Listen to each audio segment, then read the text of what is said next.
Você sabia que o ladrão de bancos mais elegante da América nunca usou violência em 35 assaltos? Willie Sutton era um mestre dos disfarces. Entre 1927 e 1952, ele estudava cada banco por semanas. Se disfarçava de policial, carteiro ou técnico de manutenção. Decorava a rotina dos funcionários. Mapeava cada sistema de segurança. Seu golpe mais audacioso foi genial.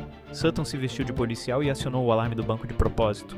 Quando chegou ao local, disse aos funcionários que estavam investigando no alarme disparado. Enquanto os policiais de verdade corriam para o banco, Willie calmamente saiu pela porta da frente com $9.000.